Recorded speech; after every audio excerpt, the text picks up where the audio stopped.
Welcome to Average Joe's Pool. In today's video we're going to be showing you the complete process on how to replace your rail cushions.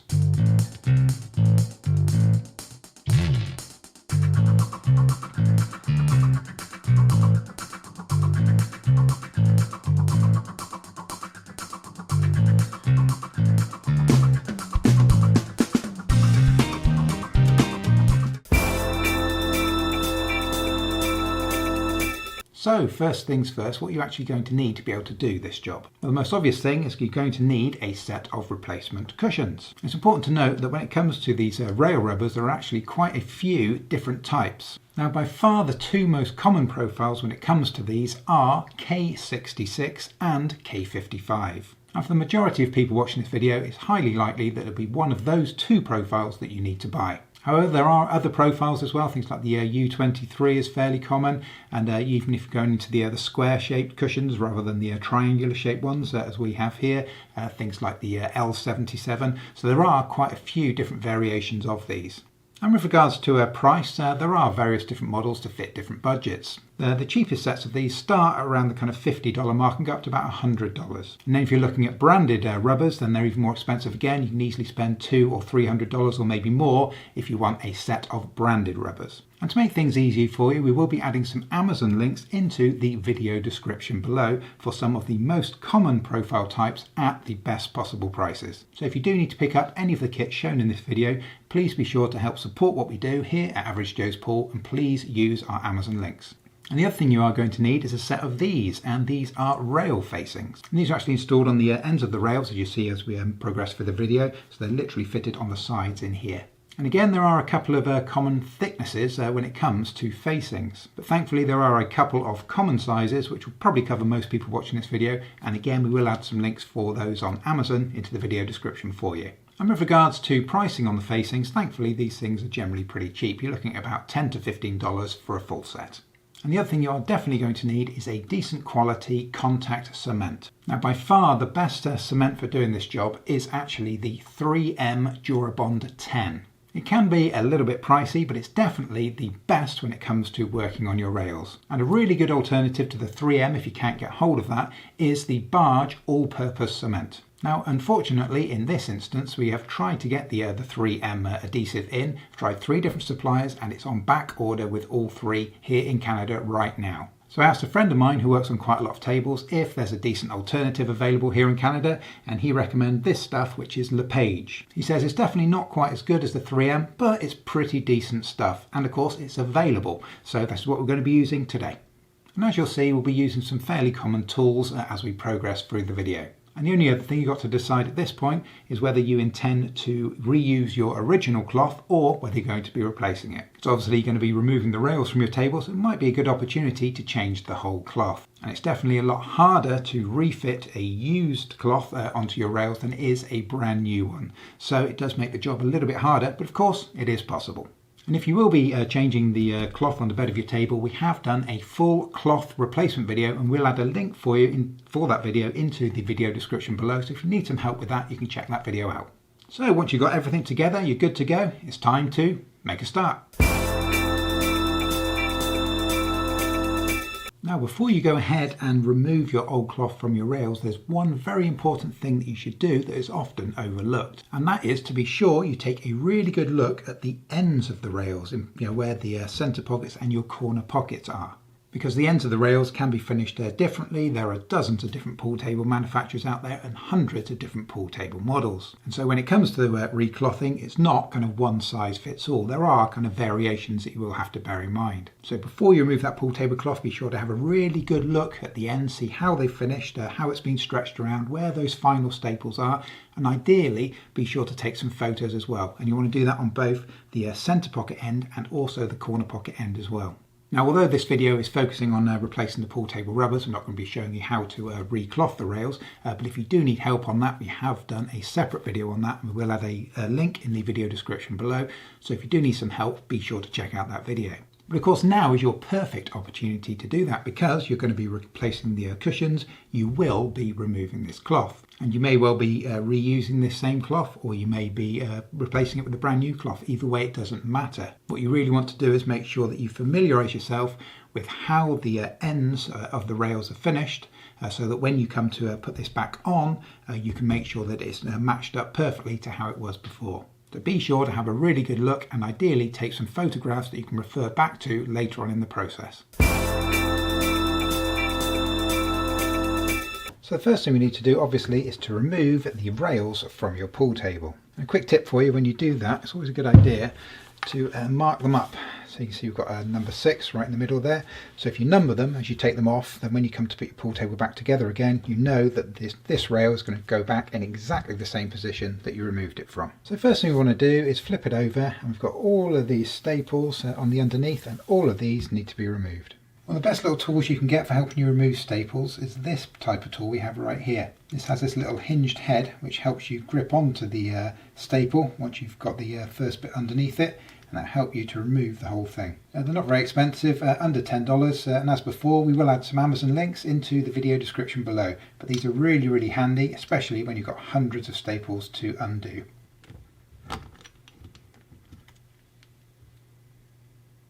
So now I've got all of our staples removed, we're just going to remove the cloth. So I'm going to flip this over. I've got this marked as number 5. So flip it over and pull the cloth back. Now it's always a good idea before we remove this feather strip, just put a line on the top of the feather strip, approximately halfway along, and just follow that line down onto the rail there. And also, because we know this is number 5, I'm going to put a number 5 on there. So all of my feather strips will be numbered up when I come to put them back. I've got a number 3 written there. I'm going to cross that out. So I've got number 5 written there. So ready for me. You need to put that same feather strip back into this same rail. If you prefer, what you can do is once you've got the feather strip out, you can put some tape on it just to hold that feather strip in place. But you don't need to. If you've got the bottom of the rail marked with a number and you put the number on there, then we can match it up later. Okay, to get the feather strip out, first thing, give your cloth a little bit of a tug and see how hard in it is. Sometimes it'll come out fairly easily. This end's come out nice and easily. See the cloth's come out of there nice and easily. But on the other end here, it seems to be, there we go, in there fairly firm. This one's not too bad. Sometimes they're really tight. Looks like I've got a slight, close to a break in that. You want to be careful with these feather strips. Ideally, obviously, you don't want to snap these, and they are quite soft, especially for the amount of pressure that you can put on these. So if you get to a point like that, where it's just not moving, I've got a couple of tips to help you out. So what I've got here is just a thick kebab skewer. If you put this in under the feather strip, now grab my rubber mallet, and I'll just give that a few taps to start feeding that in underneath the feather strip.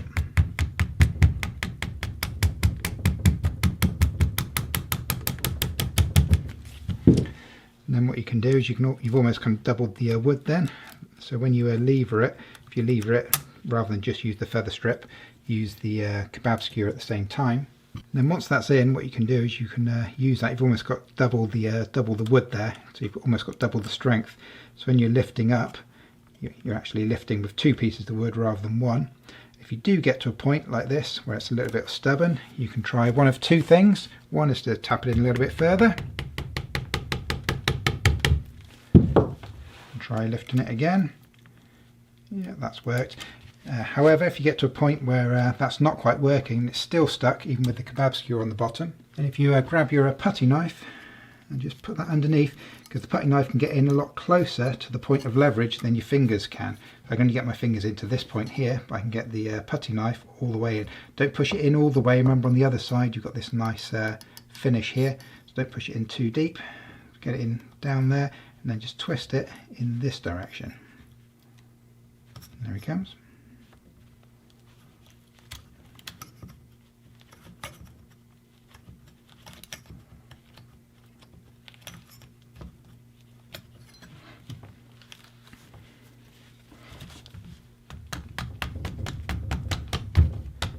So again, if you just use this this kind of little combination, if you get stuck, it's quite a nice kind of workaround. So if you're too heavy-handed with these feather strips, they will snap, and you're just creating unnecessary headache. So you spend a couple of minutes on each one, you should get them out fairly easily. Now ours is just about to break there, so I'm actually going to snap that off there. It doesn't matter if these break, we'll show you how to do a little repair on these. It's really not the end of the world. But obviously if you can avoid it, that's always best too.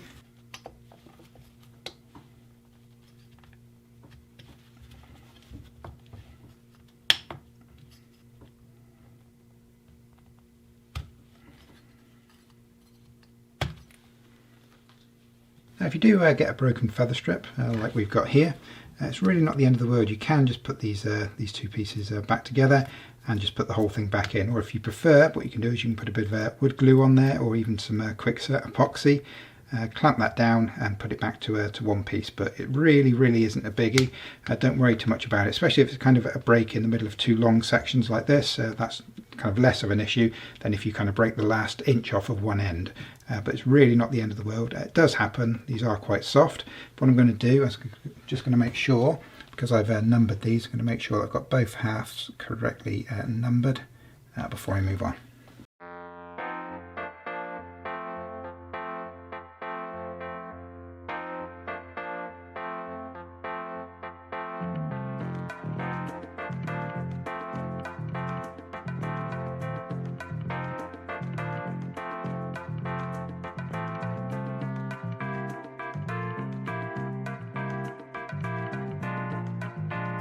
So just quickly going to show you one of the ways to fix a snapped feather strip. We had a couple that snapped. It does happen, you can't help it sometimes, but it's not the end of the world. We'll show you how to fix it. So what we're going to do is we're going to use a 5-minute epoxy, and basically going to put it into a clamp. Now before I clamp it, I'm just going to protect the faces of my clamp here, so I don't really want to get the epoxy all over the clamp. I'm just going to mix up a small amount of this epoxy. We don't need very much.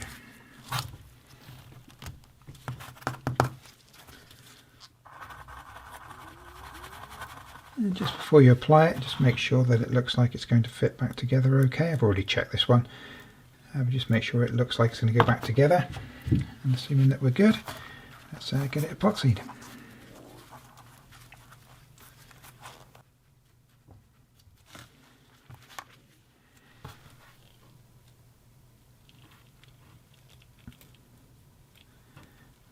Fit the two halves back together, wipe off any excess so it dries nice and flat, and then we'll get that clamped up.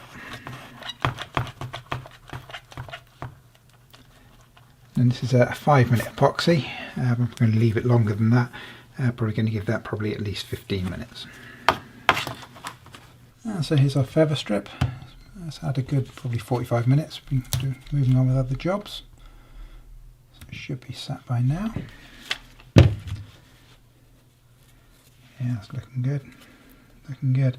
If you do have a bit of epoxy like we've got here, you can just grab your kind of sanding block, just give that a bit of a sand off there, just make sure that's nice and flat. But that's a pretty good solid repair there. So this feather strip's good to be reused. So next we want to get rid of the older cushion facings. So what you want to do is just grab yourself a normal putty knife. It's like a decorator's putty knife, and just carefully work that in on the edge just to break the glue. Now I know these ones have also got staples. Fill them in there, but normally what you do is you just get it to a point like that where you've just broken the seal of the glue, and then you can grab it and just peel the whole thing off. Because I've got these little staples in there, I'm going to have to lever this off.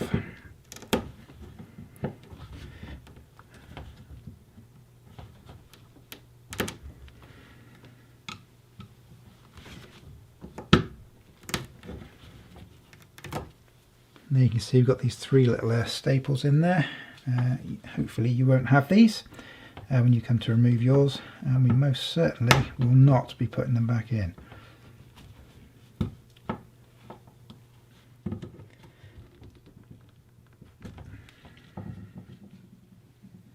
And of course, once you've removed it on one end, just spin it around and do exactly the same process on the opposite side.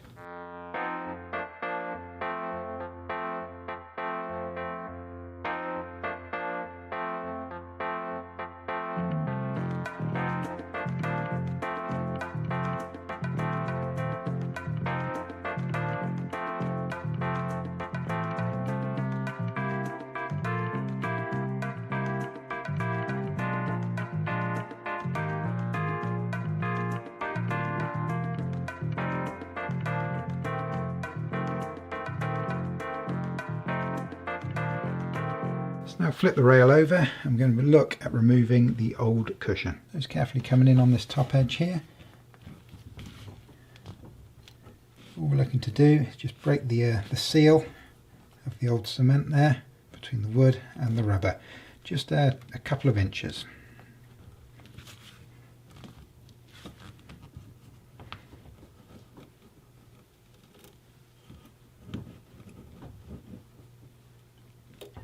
And just make sure that you go right down to the bottom and just start to peel that off. You just want to get it started so that you can carry on by hand. So about that far is absolutely perfect. And when you come to remove the cushion here, when you are pulling it, rather than pulling it straight or worse still pulling it upwards, ideally what you want to do is pull it slightly downwards. The reason for that is because you've got this this top edge here, and this can splinter fairly easily, especially when it's got that cement in there. But by pulling the rubber away from this edge, it's going to help prevent the likelihood of that splintering.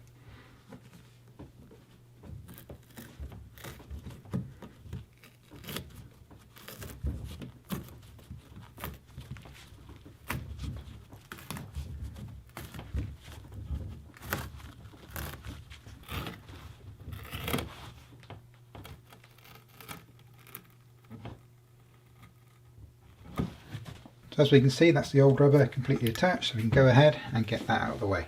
It's always a good idea to have a look at the condition of the old rubbers once you've got them off. These actually felt pretty good along the kind of playing edge.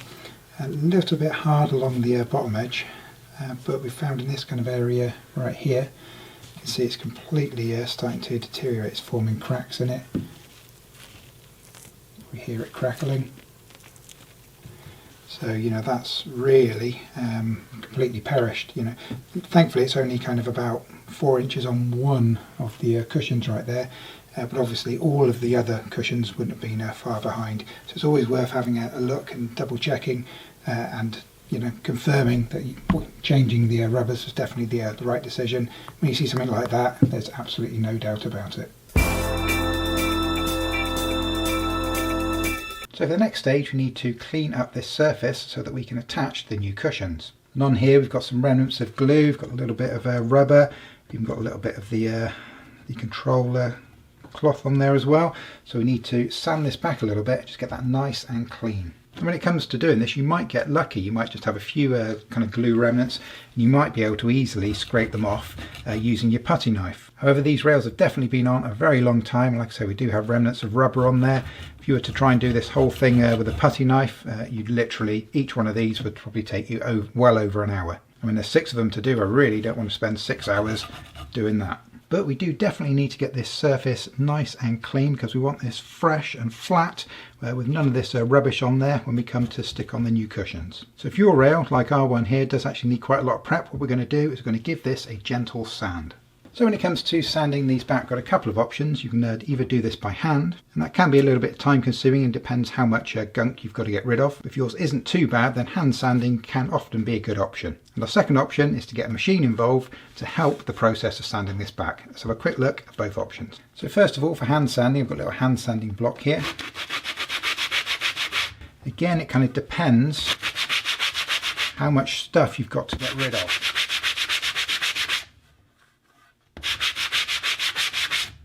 When you're doing this, you're not pressing particularly hard. All you're looking to do is just get rid of the like the surface contaminants on there. What we're not trying to do is actually sand the wood below. Thankfully, these rails are made from hardwood, so they're actually very, very hard to sand, especially by hand. So by doing this, the first things that are going to come off are definitely going to be the remnants of the glue, any old bits of rubber. It's going to be actually very hard to physically sand the actual hardwood. So this isn't going too badly with the hand sanding. We've still got some rubber here. You can hear it. It's much more grippier than it would be if it was wood. And we've still got the remnants of the control fabric here as well. If you get any really stubborn remnants, like I've got this bit of the old cloth here, that's when these putty knives can come in really handy. Just to knock that off to make the sanding a little bit easier. And if you are going to sand by hand, it's a good idea to use a sanding block such as this rather than just using a piece of paper. So a piece of paper will just apply the pressure where you're kind of putting your fingertips. Whereas if you've got something that's nice and square, like a block, puts nice even pressure. And obviously what you want to do is you want to match that angle of the rail, make sure that you're not coming over the edges. You don't really start sanding away at the edges, nice and flat across the face of the surface that you're trying to clean.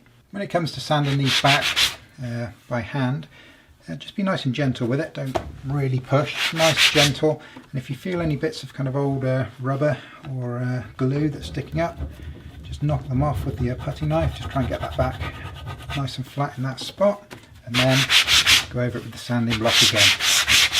If you are doing the hand sanding, you've also got to remember you've got these flat ends, which is where our facings are going to go, and those need to be sanded as well, again trying to maintain that angle. So as I mentioned, sometimes you get lucky and there's hardly any cleanup work needed, and so a putty knife and a bit of hand sanding, spend 10 minutes on each one and you're good to go. However, in other instances, like ours here, these have obviously been on a very, very long time, and so we've got quite a lot of glue and rubber remnants on here. So by doing it by hand, we would be there for ages. So let's look at getting a machine involved. So for the machine sanding, what I'm going to do is I'm going to use the angle grinder, and I'm going to do it with one of these. It's called a flap disc. Of course, this is so cool because I have all these little individual flaps of sandpaper, and these can be quite forgiving, especially compared to a solid grinding disc. When you're using this, you just want the lightest of touch. You don't want to press down, you don't want to gouge into the wood at all. You just want to literally brush this along the surface. So although we are using a very, very powerful tool to do this job, you need a light hand.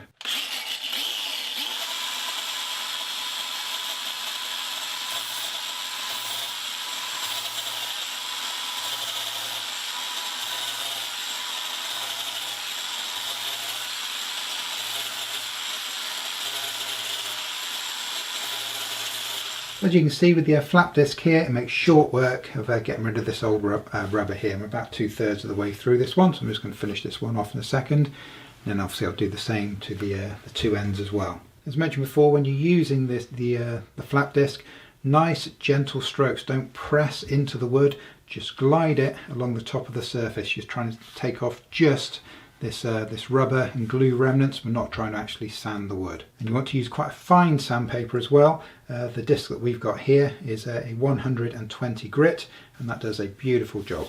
So now I'm just going to finish this rail up, and I'm going to repeat the process for the remaining 5.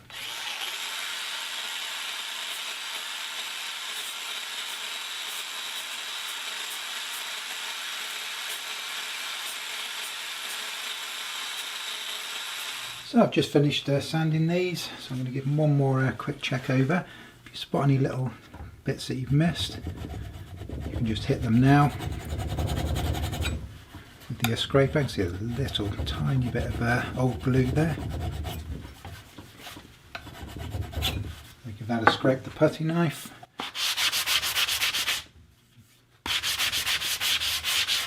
And then just a little sand over with the sanding block.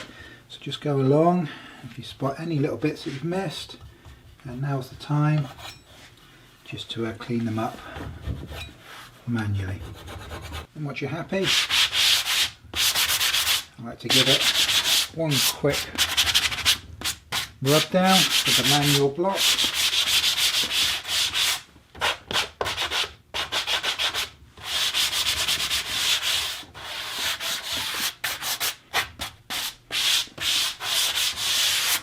I'm going to give it a quick dust off.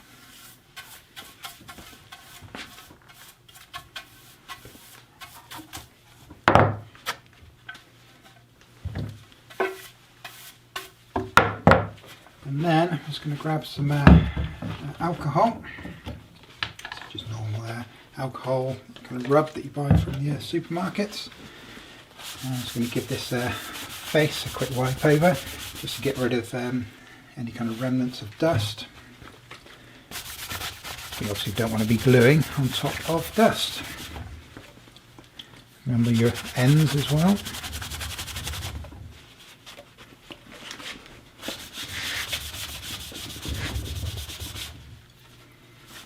Because it's alcohol, it does actually dry very, very quickly.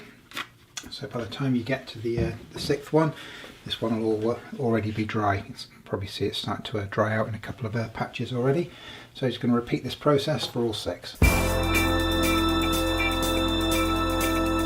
So next we're looking to start the gluing process, and as you can see we've protected our work surface here, we've put some cardboard down. Now it's very important that you follow the instructions for the particular contact cement that it is that you're using. However, the instructions for this are fairly typical, so most contact cements would probably be very similar to this one. And with this product, what you do is you apply a thin coat to both surfaces. We're going to apply it to our rail and also apply it to the rear here of the cushion. And then you need to wait at least 15 minutes. This should not be wet to the touch. There's a test that they actually recommend on the back of this tin, which is pretty good. If you get a piece of paper and touch it to the glue, if you see glue on the paper, it's not quite ready. So this really should be pretty dry to the touch. So we need to wait at least 15 minutes after applying before these are stuck together, and it needs to be done within a maximum of 60 minutes for this particular product. So what you want to do is you want to make sure you've got everything ready to go, because what you're going to do is set up like a little miniature production line. Because of course it's no good applying the glue to all 6 rails and then coming and doing all 6 cushions, because they're going to be applied in pairs and you want the glue on both to be set around the same time. So what we want to do is apply the cement to the rail and the rubber, and then we'll put that to one side, and then we'll get another pair, and then we'll do the second pair, and then we'll do a third pair, and we'll make sure that at least 15 minutes has passed. It should take that long at least to do all 6 before we look at actually gluing the cushion onto the first one that we started with. So this stage is definitely all about the prep. What you want to make sure you've got everything ready to go, including a safe place to put each of these as you move between each of the pairs. And please remember, the instructions that I just mentioned are for this particular product. You should always follow the instructions that you have on the back of the product that you are using. So it's best to do this with quite a thin paintbrush. What you want to try and do is obviously get it just on the face. You don't want to be crossing over onto the side here, or of course onto the face here. So you want to start in the middle and then kind of spread it out towards the edge, just so you get it up to this line, but hopefully not spreading too much over the sides.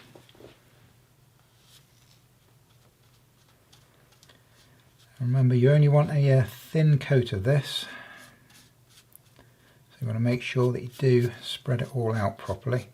And again, just going to the edge, not crossing over the edge.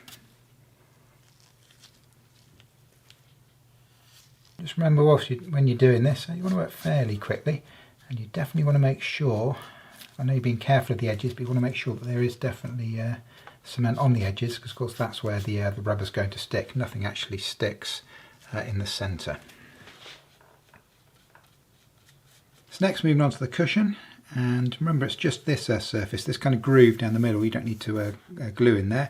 It's just these 2 flat surfaces. And again, being careful not to spill glue down either of the faces of the cushion.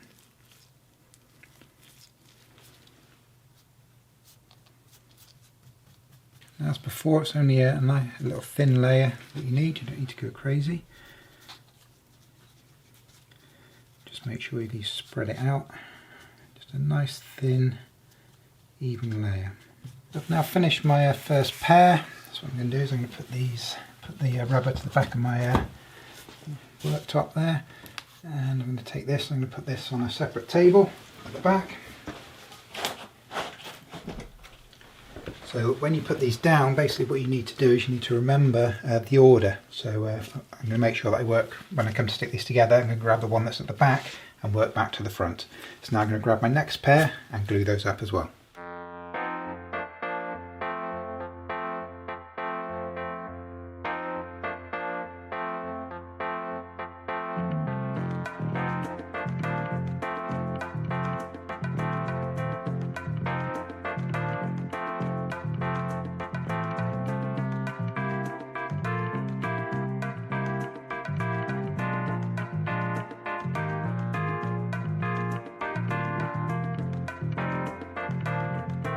So I'm just on my last set. This is last pair rather.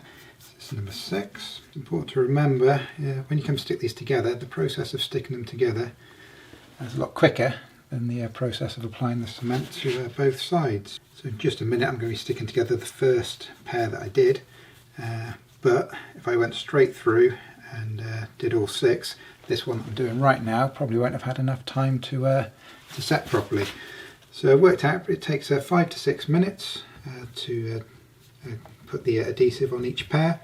So I'm going to make sure that I leave 5 to 6 minutes between attaching each of the pairs up. So those are glued up, so I'm just going to put my lid back on my cement and move on to the next stage. Okay, so we're now ready to attach the cushion onto our rail. A couple of important things to note. This is the top of our rail. You can see we've got the sight there. And let me grab the correct one from the back here. This is all feels pretty dry to the touch. And your rail here should have cloth on one side of it, and the cloth goes to the top. So you want the cloth on the same side as your sight. So what you want to do is line the top up carefully. We want to make sure the top is flush. Remember, we do have some overhang. The cushions are longer than our rails.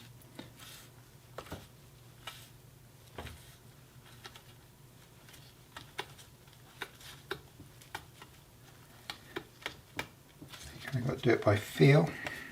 Just feeling that the top edge is flush right here, top of our timber. If there's any point that you're not happy with, you can carefully reposition it. So you haven't pressed it down hard yet. Make sure it's nice and flush all the way along. Once you're happy with the position, apply some pressure.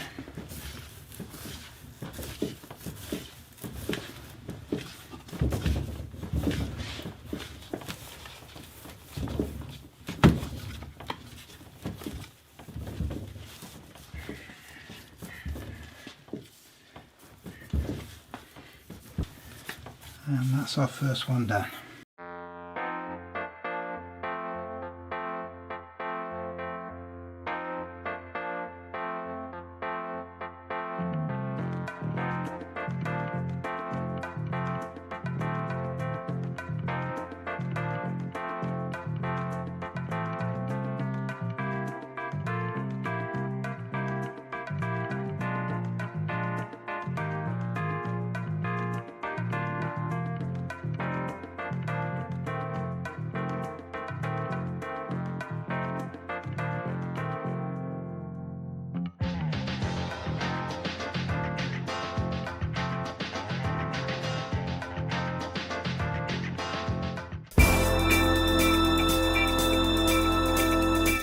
Next we need to look at cutting off this excess on the cushions. So what you want to do is get yourself a straight edge. I've got a metal ruler here, and from the top of the rail you want to match this angle. This one here, this is a corner pocket. We'll show you the process on both corner and side pockets. So I'm going to match that angle, and then with a ballpoint pen I'm just going to draw a line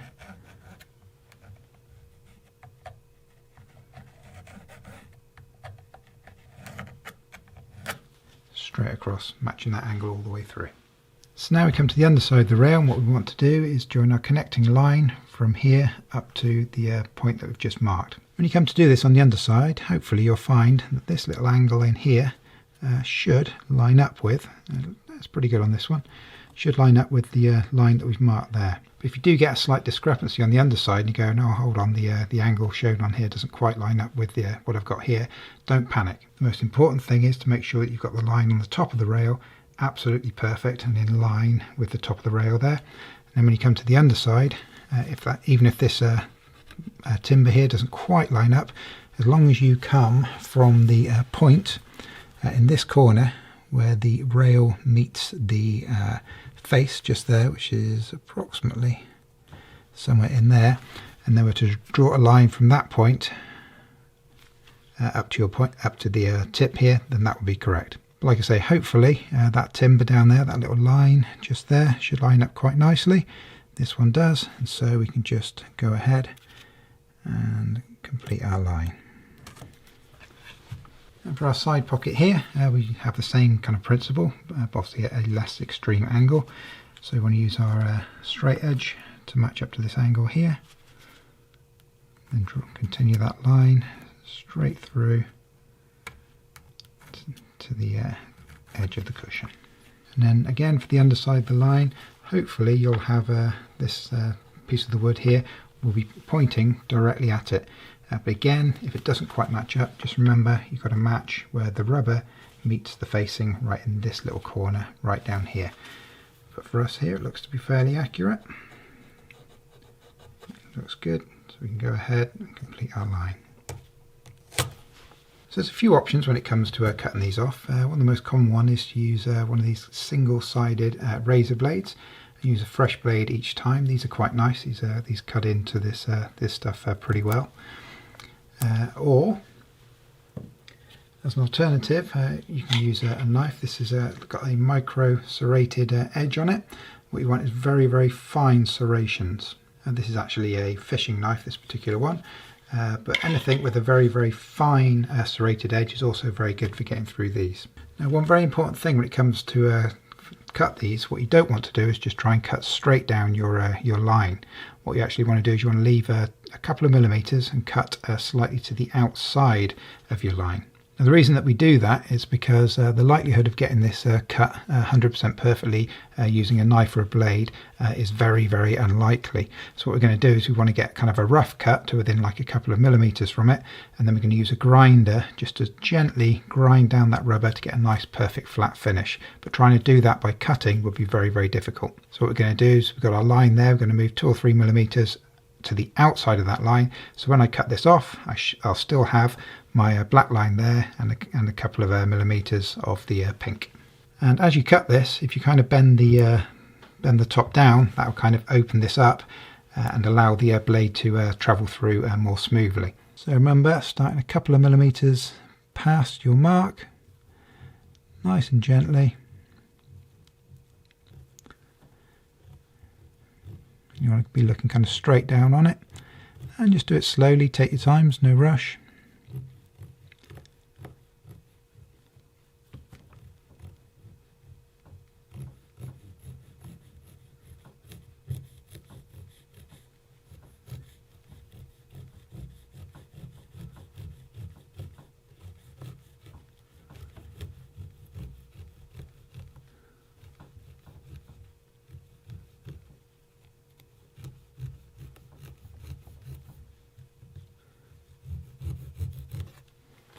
So that's our basic process for getting these cut off. Remember, you are purposefully trying to leave that little bit extra left on there, ready for grinding down to a perfect finish. So we need to do this on all 12 sides. So just repeating the process quickly. This is on a corner pocket. Exactly the same principle, just got a slightly steeper angle.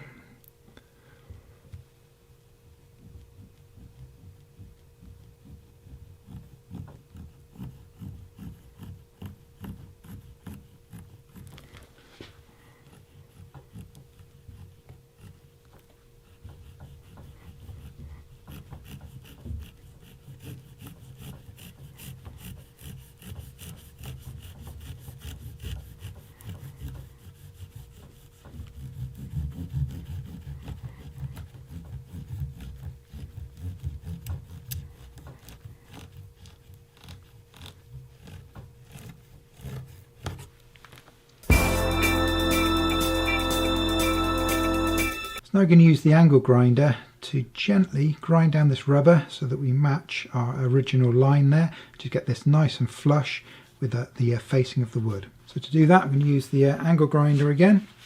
I'm going to use exactly the same disc.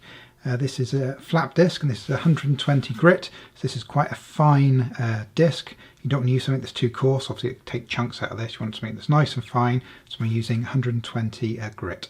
And when you're doing this, you just want very, very fine strokes. Don't put any pressure down on it, it will bite into the rubber. All you're looking to do is literally just skim it down the face.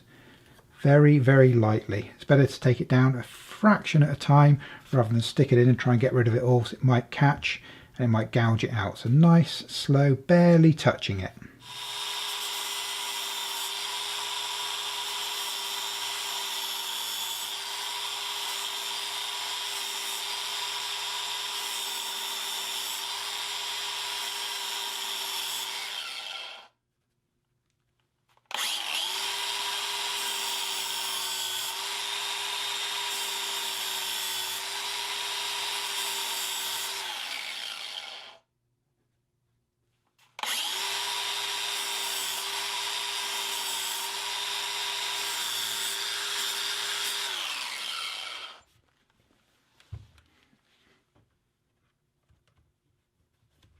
As I mentioned before, the key to this is those nice gentle strokes, and just take your time.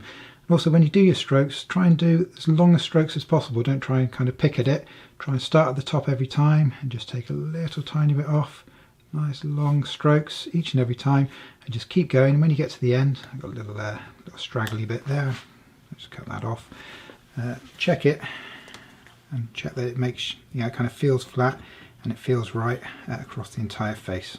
That's a good idea whilst these rails are still dusty from sanding the ends here, just to check this top edge. What you sometimes get, they've got this control fabric on the top, and if that kind of comes to the back of the rail, you sometimes get a bit of a rough edge, and likewise you might have had a little bit of glue that's come up. So if you have a feel over it. Obviously what you don't want is something that you're going to feel under the cloth. So you can feel you've got a bit of a rough edge. I have just there, I think it's a bit of glue there. Just grab your sanding block. You can use like the end of it here, just to lightly sand that down. Obviously be careful of your surface here, you don't want to be touching that.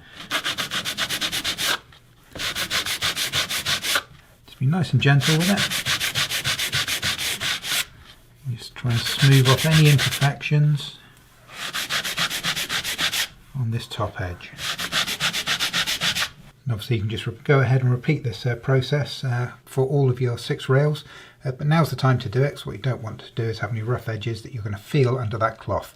So for the sake of taking kind of 1 to 2 minutes per rail, it's definitely worth it. So now just give your rails a quick dust off, get rid of all the remnants of our rubber here, especially on the ends. That's where we're going to be focusing next. And then just grab your alcohol as before. I just want to rub down the wooden end just here. Make sure we get rid of any dust. Obviously repeat that for all 12 ends. So next we're looking at attaching our facings. It's important to note when you buy these sets, as they do come with 2 sizes. One size is for your corner pockets and the other, the smaller one, is for your centre pocket. So on your corner pockets we get this nice big angle, you need this longer rubber to cover it. When you come to do your centre pocket, which is a much smaller angle, this is where you're going to use these ones, so it's important not to get them confused. So we're going to be using exactly the same cement, contact cement, that we used to connect our cushions to our rails for our facings. And one of the most important things is to make sure that you get the alignment correct when you come to stick these down. Now ideally what you would have done is you would have had a look at your original ones before you took them off, and you would see where the end of this is. In our case it came just flush with the front of our feather strip here. On other tables you might find that it's flush with the back. And once these are stuck down, we do have to trim them off. So the best way to align them is to get the start of this top edge, this factory edge, nice and flush, level with the top of the rail. So we're not going to trim that off. And then what you'll find is as the curve on our cushion here kind of drops away from you, then you get that kind of drop away, and that's the bit that we're going to trim off. So basically we'll have to, this bit you can get away with not trimming at all, and then all of the other remaining sides will need to be trimmed. It's also worth noting that when it comes to these facings, you do get some that are backed with like a canvas material, and some that are just plain rubber. And it really doesn't make a difference which one you choose, but what is quite important, as mentioned earlier in the video, is to make sure that the thickness of the ones that you buy matches the thickness of your original ones. So we're now going to start attaching the cement, and the cement goes obviously on both the facing and on the end of the rail here, including the end of the cushion. And just remember, when you're working with the contact cement, it's best to keep them in sets. So I've got one rail with 2 sidings, so I'll glue them up first and I'll put them to the back, then I'll grab my second one and then I'll do the rail and the 2 sidings, etc, etc. And by the time I've got to the 6th one, I can go back to the very first one, and that should be ready to stick down. So grab your first rail, this is my head rail, so this has 2 corner pockets, so I've grabbed 2 of these. It's important to always make sure you glue up the correct side, because you can glue up that side. When it comes to the opposite end, I'm going to be gluing up this side, which is kind of the opposite side, if you like. So just make sure you know exactly which sides of these you need to put the cement on.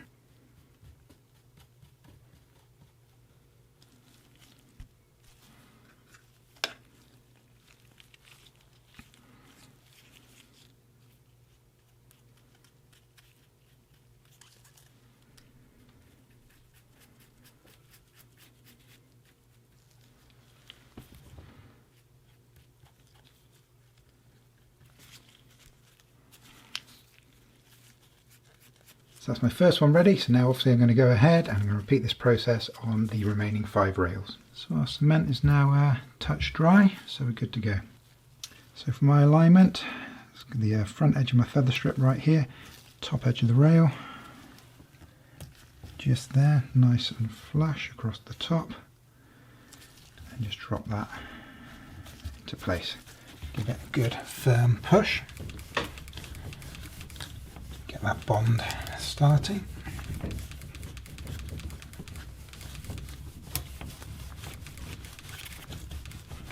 And just for good measure, also give that a few taps with our rubber mallet.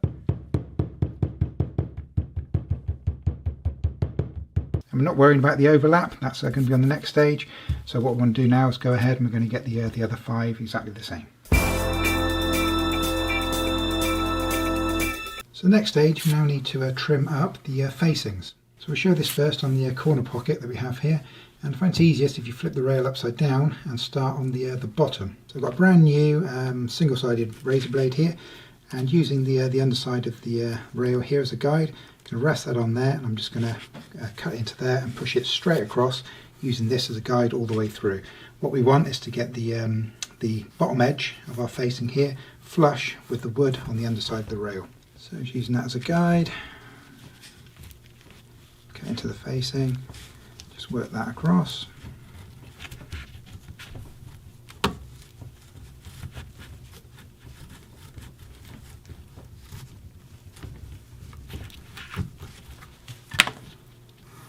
So our bottom edge there is nice and flush. So you notice because we're working against the wood there, we've got a nice guide just to use it to get this perfectly flush. But when it comes to working around the rubber cushions, we're not going to get it flush on our cut. What we're going to do is we're going to cut near it, and then we're going to use the grinder to get it flush to finish with. However, on the bottom underneath the rail here, we have this section here, which again is timber. So we can use this as a guide just to cut this little nick out here, and then that won't need grinding at all. So we'll only be literally grinding around the face of the rail rubber. So again, using this as my guide, I'm going to put that in there, and I'm just going to push downward, and I'm going to make sure that I stop at this level. Put that in there, push that straight down.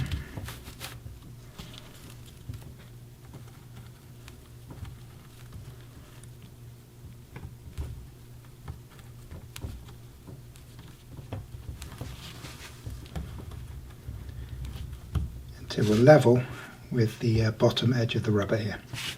And what we can do is we can cut in the other way, making sure we're kind of approximately level with gravity, so you don't be doing it at strange angles. Approximately level with gravity, using the rubber as a guide here. And then we'll just cut straight back to join up with the cut that we just made.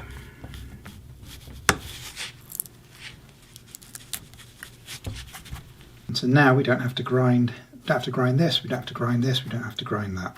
So that's essentially finished. So next, flip the rail over, and you've got this little kind of triangular bit where the cushion dips down that needs trimming up. Now it depends how much you've got sticking out there. So if you haven't actually got very much, I'd probably leave that for a grind to the grinder. But if you had a little bit more than that, I'll show you how you can trim it back before we do the grinding.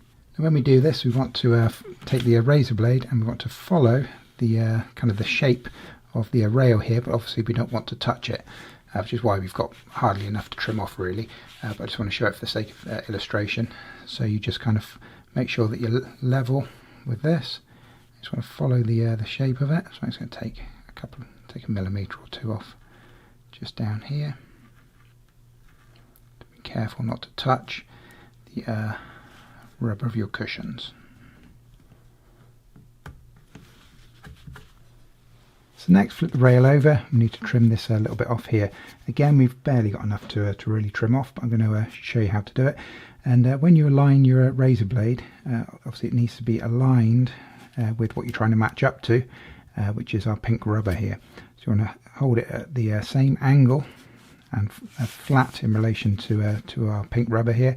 And we're just going to push that straight down through. Again, being careful not to touch the cushion.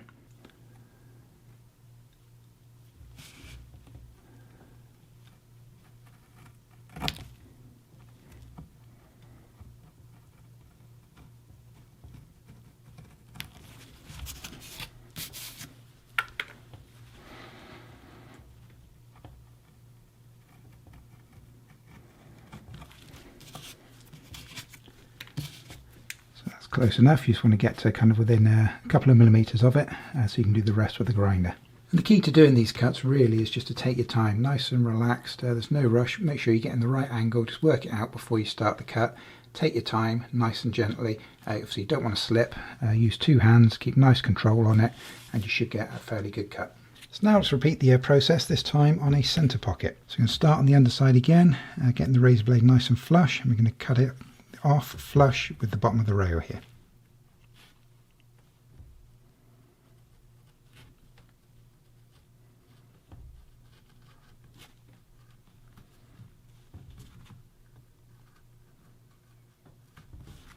So next, again, we're going to cut this little notch out of the corner here, so keeping the razor blade flat with our edge here, and remembering not to cut any further than the bottom edge of our rail rubber. Just line that up, push that straight down, keeping it flush with the wood.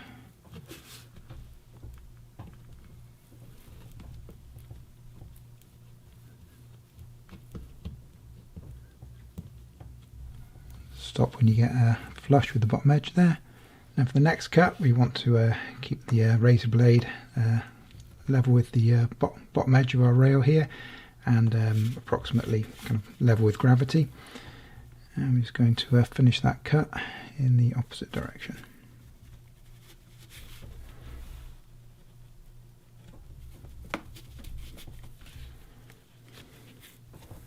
So that's finished. Then to trim up our edge here, remembering to match the kind of angle of your rail rubber there. But you want to be cutting 2 or 3 millimeters in front of it, but at the same angle. Just carefully cut down. Remembering you're purposefully trying to leave a couple of millimeters.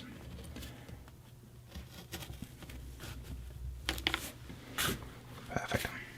And for our final cut, remember what we're trying to do is match the profile as we go across of our cushion here, and we're trying to leave a couple of millimeters.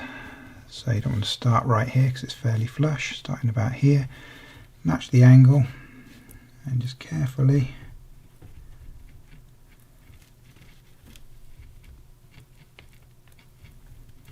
cut through, making sure you're cutting a couple of millimeters higher than the rail. So we've now got these ready to do their kind of final grind to get them nice and flush. So I'm going to go ahead now and repeat this on the other 5 rails. Just remember, again, take your time with these cuts. What you don't want to be doing is cutting into your rubber here. So make sure you set the angles up, make sure it looks correct. 2 hands for control, and just nice and slow. And you should get nice cuts just like this. So now we're going to use our sander again. This is the flat disc again, 120 grit. Remember, this is flush up here, coming into this area, and it's just really, we need to take a millimetre or 2 off of this area here. The flat disc has got a slight kind of angle to it. You want to kind of use that to your advantage. And if you kind of, rather than try and do it flat, what you can do is just use the very, very tip of the tool. So you're just going along the very, very tip of the black there. And if you kind of use that, that angle, it will naturally kind of trim that angle back a little bit for you. Just want to be very, very careful, really light touch. Take just the tip of the tool, don't come over the top of the pink rubber. All you're doing is looking to grind the black part back a little bit. And when you get to the end here, you're going to turn the tool sideways and just very gently take this back. Again, not coming across where you might hit the pink here. Just trying to use the very, very tip of the tool, nice and gentle, just to take down our black facing. The other thing to mention that you might see is ours has got this kind of canvas backing on both sides. As you're kind of cutting into the material here, you might get a bit of a build up. You'll grind the rubber away, but the canvas will stay there on the inside until you have like a little bit of rough kind of edge there. If you very carefully just come over the top of it just once, then usually, because you're cutting forward just that tiny bit further, just one stroke will get rid of that rough bit of canvas on the inside, and you should get that nice flush edge. So on our top edge, we haven't got much to trim off on this particular one, but let's have a look.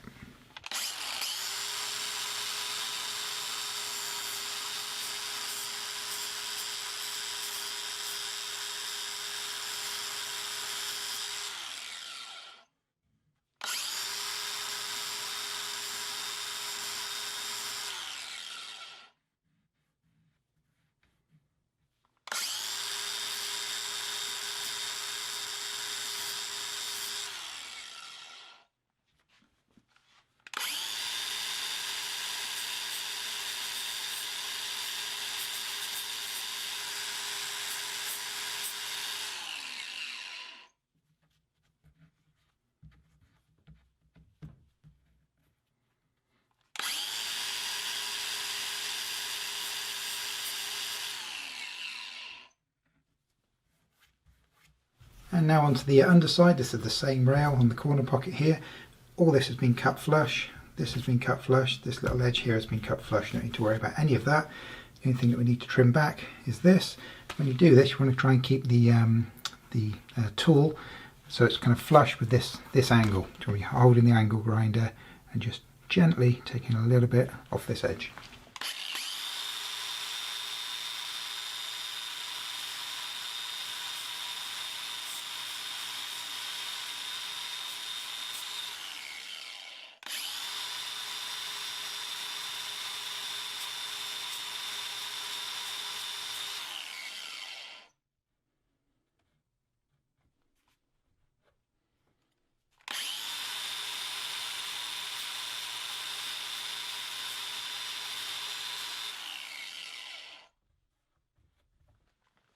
That's what you're looking for, a nice flush finish that matches the angle all the way around.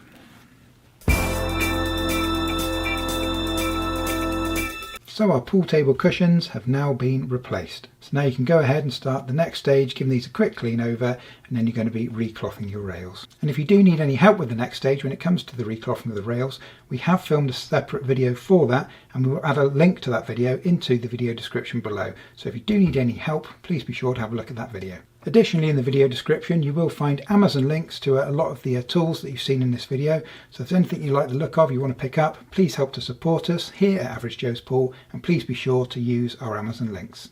So we hope that this video has given you the confidence to tackle this job yourself. It's not too bad, just take your time, and it's quite a nice little DIY project. Now before you leave us here on YouTube, we always ask you take 1 second out of your busy schedule. If this video has been helpful for you, please be sure to at least hit that like button for us. It really does help us out. Likewise, if you really want to help us out, please be sure to hit that subscribe button. Thank you for watching. We do appreciate it. We hope it's been helpful. We'll see you again.